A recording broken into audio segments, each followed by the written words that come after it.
Good morning and welcome to today's session in the Spotlight series, Building a Strategy for Data Analytics and AI. I'm joined by Nigel Schmalkuche. Got your surname right? Yeah, got that right. That's very good. Excellent. So Nigel is a leader in the AI and data strategy field. He's a practice lead for information analytics with Business Aspect, which is a subsidiary of the Data3 business. Over 25 years of experience in the field of state government, health, mining, finance, and I'm sure many other industries as well. Yep. And really, day-to-day is responsible for strategy and data and finding and creating analytics solutions for customers as well. Yeah, good to be here. Yeah, fantastic. And as well as you're working as before Business Aspect, you're in your own business as strategic architects. Yep. Obviously Brisbane-based. This is where we are today. Yep. And you have two boys love playing table tennis.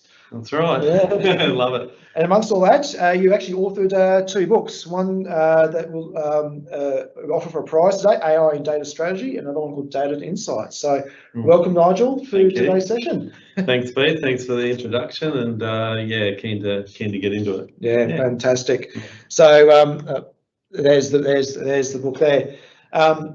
Just for anyone or those attending, there'll be a giveaway for your book, and it's a signed copy, I believe, is what we'll do. Yeah, I'll sign that, and we'll send it through. But to be in the running for that, send your questions through, and Nigel will pick the best question at the end of the session, and we'll sort it on the way as well. Yeah, not necessarily the hardest, just the best one. Yeah, not too tricky. It's still early in the day. Well, fantastic. Well, we might get into it and maybe start, Nigel, with the question: why do we need a data analytics strategy? Yeah, well, there's definitely the fact that we've got a situation where data is everywhere, so that it's really an untapped resource, I suppose, for most organisations. But we've got the fourth industrial revolution. We've got the blurring between the physical, biological and digital spheres. So you've got all the data coming through, say the Internet of Things, mixed reality, like the HoloLens glasses stuff, 3D printing. You've got all those superpowers of technology, but they're ending up with all this data that we have at our disposal, but how do we use it, and how do we make sure that it doesn't come like a data swamp sort of thing? Yeah. So perhaps the first one there would be around the data being the untapped resource, because the thing is, we need to not only utilise that data, but utilise it in a way that's effective. Yeah. So make sure that you're capturing the right data that is needed for your KPIs and for your business. So I was working with a large council that had most of the data in the ERP system, and they're collecting data on like roads, potholes, bins, trees, and everything else. But the problem was that the data was collected but not available for the 6 weeks time. Data was put into a spreadsheet, made to look pretty good in Power BI, those types of things, but there wasn't able to be used. So if you had, say, a data scientist that was, say, doing some object recognition, it couldn't be put into a platform. So that having the ability to put your data into a platform and be able to make it end-to-end from when the single source of truth right through to the presentation is that key, and then making use of that data the best way. So probably the second thing would be, probably the most important, would be that common purpose across initiatives. So it's important that data strategy links directly to your business strategy and what you need. There's a couple of quotes. I'd say start with Jeff Bezos. And Jeff Bezos said at like an artificial intelligence conference a couple of years ago, said, let's concentrate on the things that won't change, not the things that will. This is quite, revolutionary at an artificial intelligence. Let's talk about robots and everything else. But he said the things that we want to concentrate on is we have customers who want to deliver lower prices. We will also have customers that want the product to them fast. Yeah. So looking at that, then he got into the fulfillment centres and how we're using robotics and fast and easy way, using predictive analytics through the information on social media. When you go on the web, you track certain things, you're going to buy certain things. They use that data to then enable that product to be at a warehouse closer, so that meets that business goal, getting the product close faster. Another one is Satya Nadella, the CEO of Microsoft. He said that you need clarity, energy, and success. So the clarity part is obviously the strategy, and have that course to action and be able to do it. The energy part is you can't just have this strategy that's built and put in the cupboard. You need energy around it. You need a video. You need to live that. You need to be the leader going out there talking about it. And then the last one is around that success. So there needs to be quick wins in there, and it needs to be reviewed 6 months, 1 year, to make sure that it's correct and it has the right strategic goals in it. So the third one is anticipate customer needs. So around customer needs, we have the capability now to use data to anticipate the future. So for instance, with social media data, we can find out what the customer is thinking in the future. So that you can look at all that unstructured data, you put it in a platform, be able to analyze it, so with Google Analytics or another product, and then work out what are the future demands, what's happening out there. So to be able to do that, you need to be able to do that predictive analytics, prescriptive analytics, and then turn that into insights. But it is definitely something that we didn't have before that we've got now. And the strategy needs to have that as a particular, say a pilot, for instance, at the start, and then be able to build that into something that, say, the retail, the customer areas can use. So yeah, right. So number 4, focusing on those business goals. So if you link the data strategy back to the business strategy, make sure that is represented across there. So it's no use going out and buying technology for technology's sake. So if you're buying IoT, why are we having this, the smart pole or smart lighting or whatever device? What is it going to do? How do we make that part of the business and get people to understand it? So one of the things that I've done to get people to focus on business goals is to have outside of the IT business areas involved, perhaps with like a community of practice. So you have a community of practice and you're able to utilise business success in certain areas. They can talk about that success and get the outside of the IT involved, because the IT has got this core spend that you have to make. There's not a lot of money to do extra things, but if the business can see value and success, that's where they can draw that money in to get that data and analytics platform that you need. So the next one is data monetization. So there's a lot of firms that are able to utilize their data to make money, not only make themselves more money, but to actually sell that information forward. So that is like a new field, and it's only the big providers that are really doing that well at the moment. So potential some opportunities for some organisations now to think about that as they build their strategy. Yeah, so it's data, like data the new oil, those sort of sayings and everything. But the thing is, the data, most businesses are now a data business. They might have thought they were a technology business before or whatever, but they're now a data business. So making sure that that's in place. But there needs to be the building blocks, I suppose, to get towards a data monetization, because you need to have that data, information, knowledge, understanding, insight, the way to process that from end to end, so you got actionable insights. Yeah. Right. Data sharing, I guess, is the next one I was going to talk about. Partly talked about that in the having the community of practice, but also the ability to have champions around data and be able to tell that data story, because otherwise people think that, okay, I've got my data, I can use it for my own purposes, that type of thing. But if you've got someone, not necessarily a data scientist, maybe a CDO or a business owner, is able to give that data story. I brought this data together from there, and I was able to meet with those owners and have that data sharing and become quite good at it. Like government do that a lot with open data and stuff, but enterprises can do that a lot more as well. There's a lot of data silos are built around, and I think we've seen lots of instances with data and all sorts of types where it becomes really hard to access that, and there's so much benefit be generated when you can start sharing data that can be shared within your organisation. Yeah. So that's definitely a big thing, and if that's when you come to the principles around data sharing is one of the key things, and that also then links to the technology, I guess, with the APIs, ensuring that you have systems, processes, and experiences that can be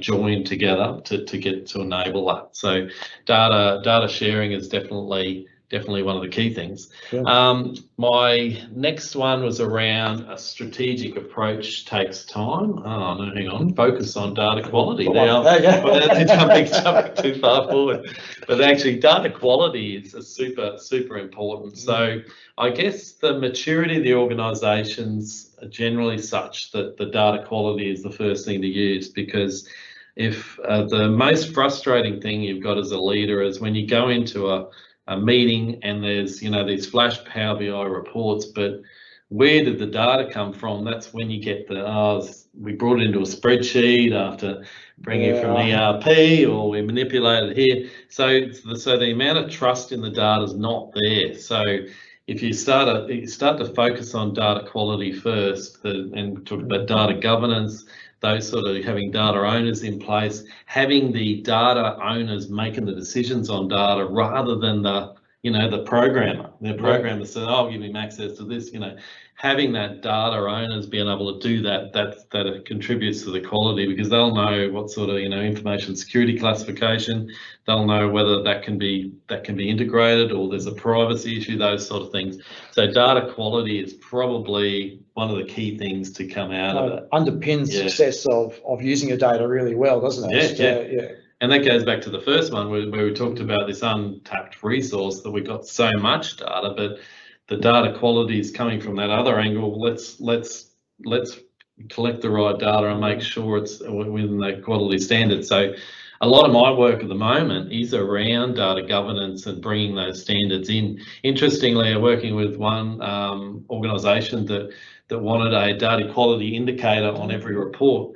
So they were able to do that because they started having, say with the project reports and all pulling from one set of data, the data quality indicator would go down every time someone touches that data or manipulates that data. If you have end-to-end from the data being collected in an enterprise data model right through to the reporting, there was no manual sort of processes. That's 100%.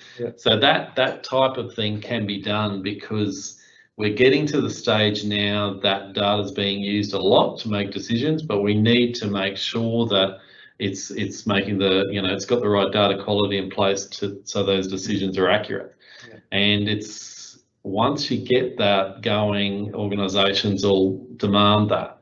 I was having a good conversation yesterday with when you go to a GP, for instance. So you go to a GP and the GP will give you a diagnosis.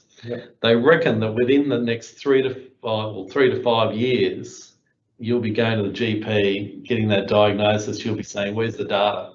It's for that. Exactly. So okay, I've got this wrong with me. So how did you get to that? What was the decision?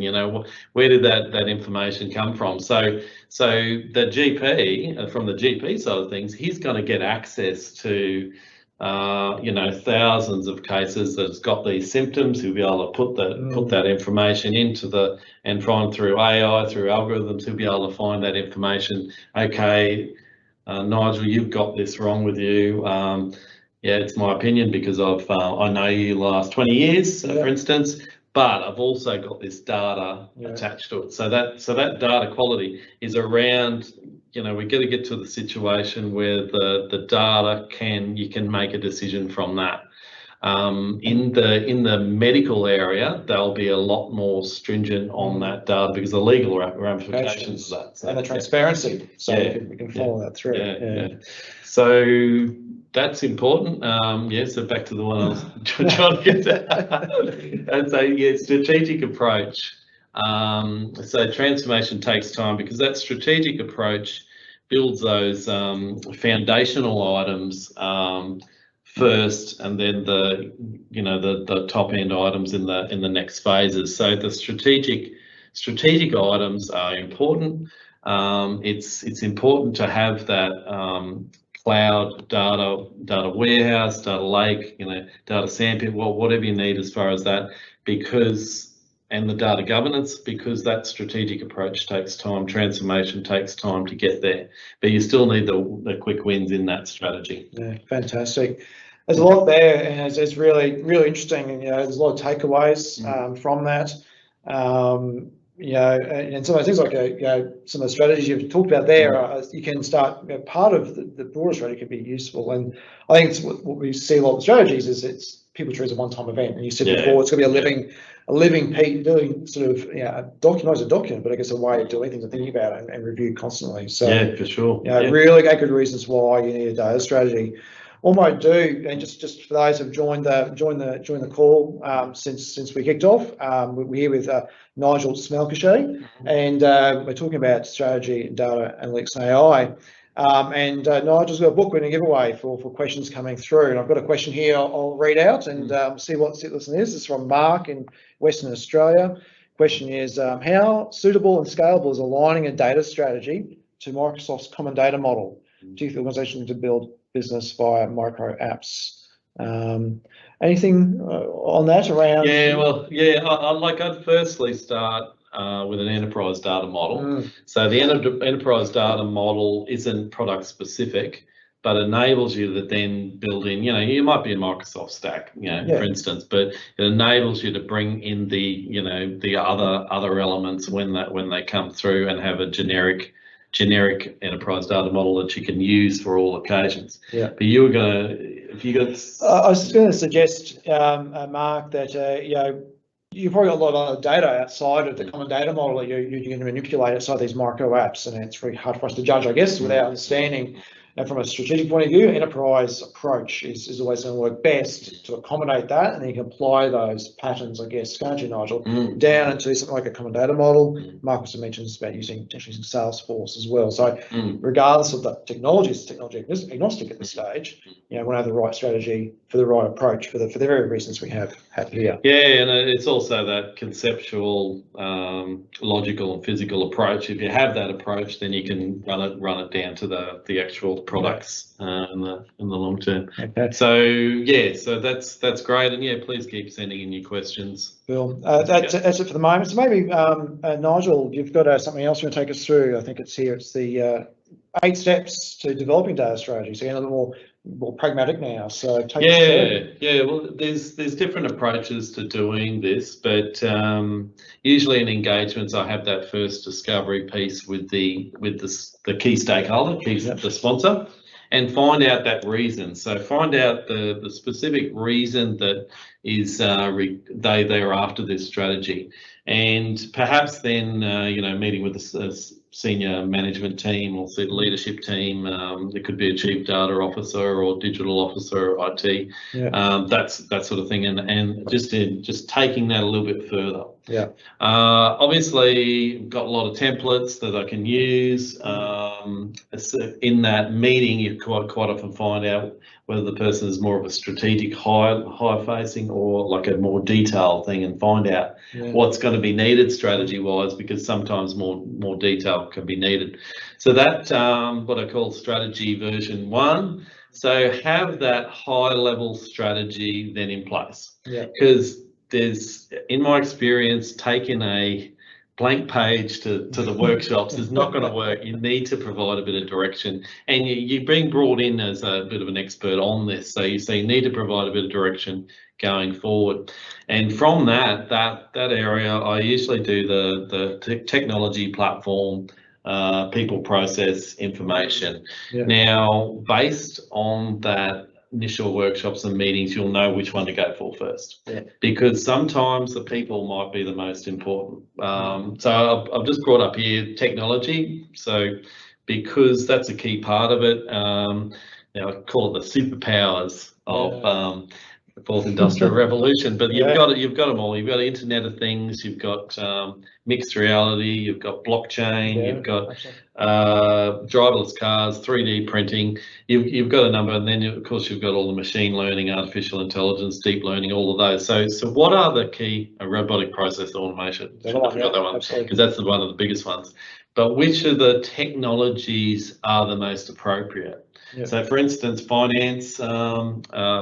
That would probably be more blockchain just at the moment, and robotic process automation, because it's when you go to a finance organisation, it's quite often a lot in spreadsheets, a lot in ERPs.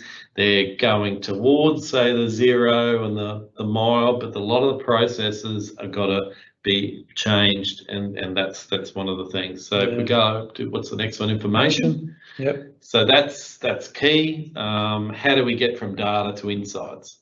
So do they already have a platform in place? Do they have a number of bespoke technology systems? Like, how does that work? And have they got data governance in place? Have they got the information asset registers and those sort of core things? Yeah. So that's always important. So people, I sort of mentioned before, these revolutionary data strategies, information insights, those types of strategies, quite often the biggest change is the people. So get them involved in questioning what they do. If the data, if they're the ones, doing that spreadsheet information, what are they going to do in the future? So get them involved in automating that. So they can be involved in the robotic process automation of what that process involves, get them excited about that. And that comes back to that, the quote I did from Sadia, the leader's quote. You need to have that enthusiasm, get out there and get the people trained as well. Sometimes there needs to be new blood to do certain things, but the people is one of the most important. So the process is around that automation, but it also could be, as simple as the, digital signatures and stuff. So one of the big digital transformation things that happened last year is COVID brought on a whole stack of new digital processes. So digital processes are important, and we can still automate that through. So how do you get that end-to-end single source of truth data through to the presentation? And once you've done all that, you've got a much better idea of the strategy. So you've got a more detailed strategy that you can take back and then do the wider consultation too. And like I was talking about before, the realization is around having that strategy out there, getting it revised. What programs, is there an operational plan needed for certain elements, or is there like one particular pilot you need to do, so for this strategy, that then embarks on what else you might do. Like quite often with the strategy, I'll have like four business cases come out of it, and that might be from the retail, from the asset group, and what they can do is from that, okay, we found out this, we can then productionize something. Cool. So yeah, so having that right mix of capabilities and being able to uplift those. So that's one of the processes through the data strategy. And as I said, the technology might come a bit later for some people, or it might be one of the key factors. Okay, that's really good. Really good. Again, more good insights there.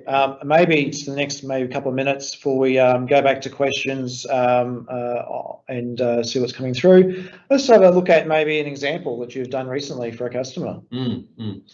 Yeah, so this one, I just wanted to put something up there. I know it's a high level one pager, but the critical thing, and probably I've differentiated myself a little bit with other people who do data strategies, is the business strategy. We have to be looking at that first. We have to make sure that we're doing it. I've just put up a few strategies there, with the people strategy or HR type strategy, people and culture sometimes it's called, operations strategy, particularly in operational businesses. That's one of the keys.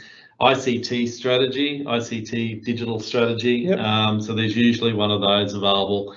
And then perhaps not, but enterprise information management strategy could be there with the core data governance principles. So have a look at that first, get those documents out.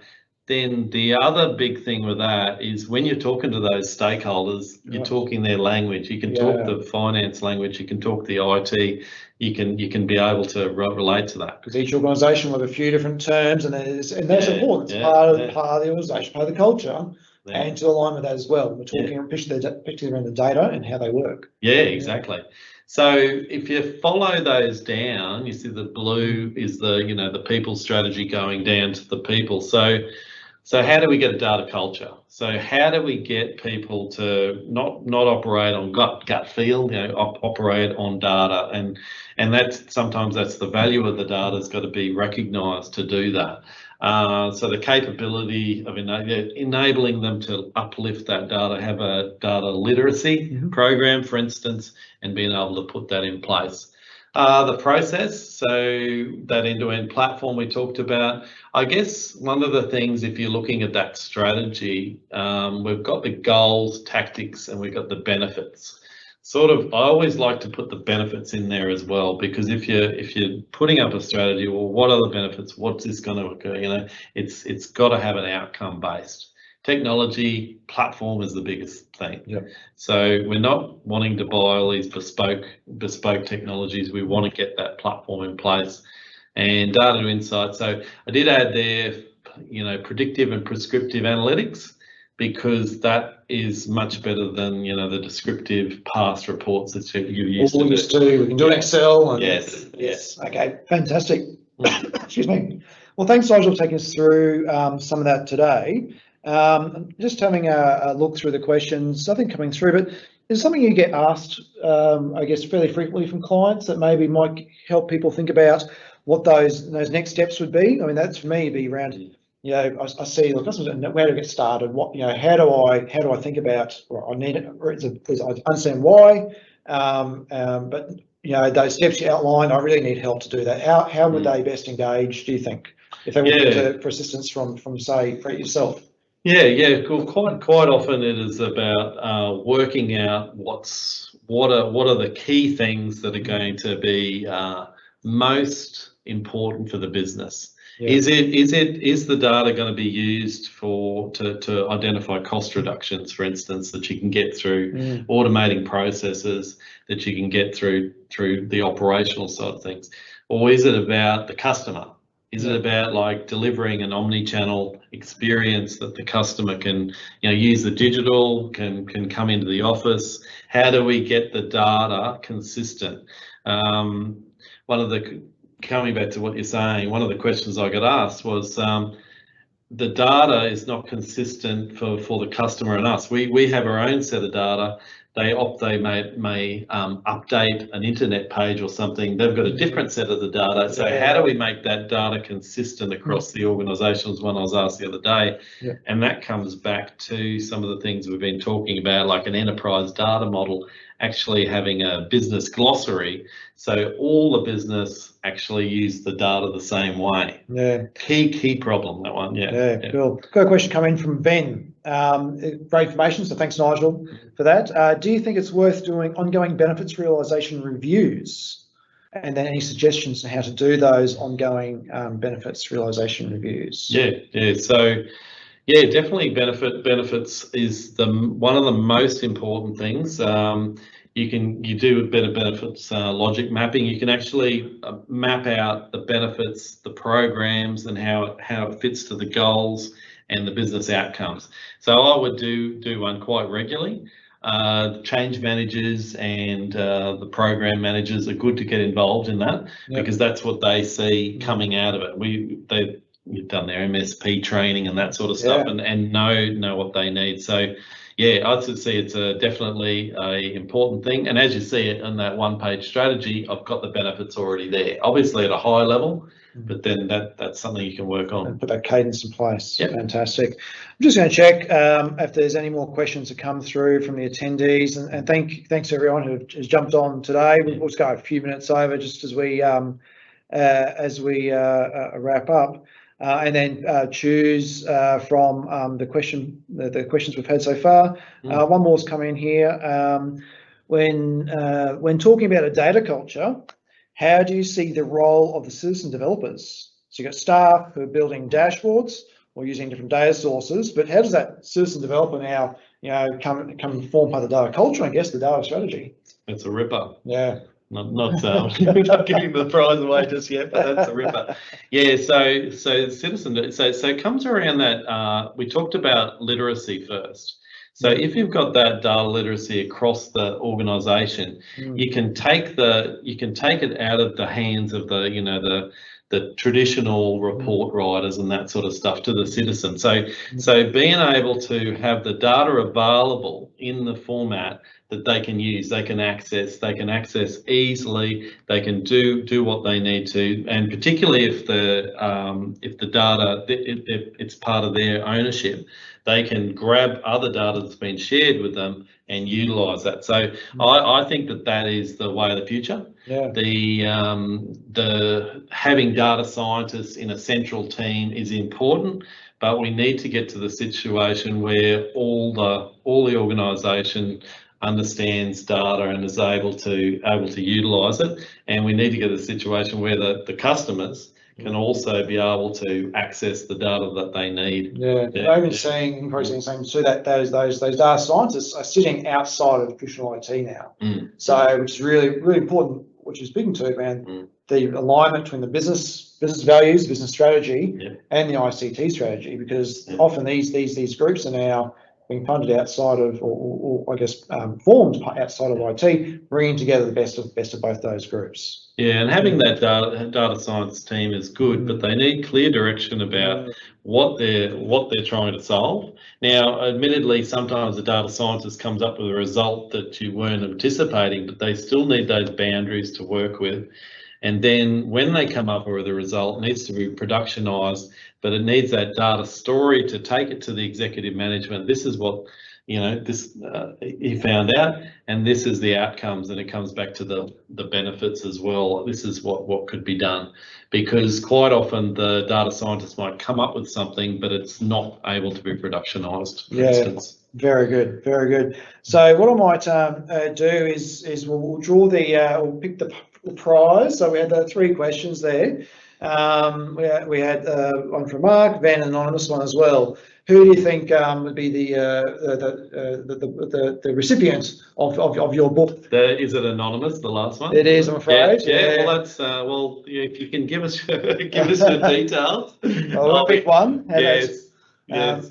So I'm happy to sign the copy of the book, get it sent through, and we'll go from there. Okay. And then particularly if you're in Brisbane, happy to meet up to do that, or wherever you could be. So, very good. Okay. So just to wrap up, I've gone a little bit over, so we'll bring this to a close. Now, on the topic of the book, where can we get your book? If anyone else who maybe asked a question, wasn't picked, where can they go get it? Where's the best place? Yeah, so Amazon. It's available for around $10.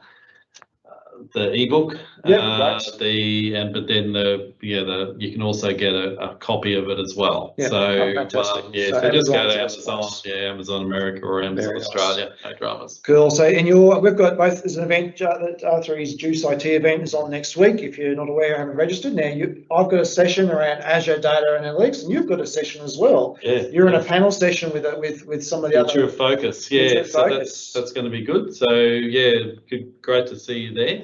Probably before we finish, I'd like to have a shout out for my wife that did the shirts for today. Yes, thank you very much. So, she does a bit of printing in Nemi Lou's. So talk data to me. We thought data and strategy. There we go. We'll try to keep that theme going for each of the sessions that we run going forward. Well, thank you very much, Nigel. If you're interested in hearing Nigel and I speak next week, go to data3.com and you can register there if you haven't done so already. That's next Tuesday is Nigel on the 11th. I'm on the 12th in our respective sessions. If you are interested in a data strategy and would like to have Nigel or part of Nigel's team and the practice that Nigel runs involved, please reach out either through your if you're already a Data3 existing client, chat to your account representative, or contact Nigel directly through LinkedIn is fine. There's team members across the country, so they can help you wherever you are within Australia, and assist where required. And as a parting note, this has been a lot of fun for Nigel and I. Would like to do this again. So if you have any other questions or topics around you'd like to understand more, that Nigel might be able to talk about, please also love to hear those. Reach out to us as well. Anything else parting before we bring it to a close? No, I think let's get strategic and start talking data today. That's it, real. Thank you, Nigel, once again. Thanks to our production team, and thanks all, importantly, for attending today, and we'll see you next time. All right, thank you.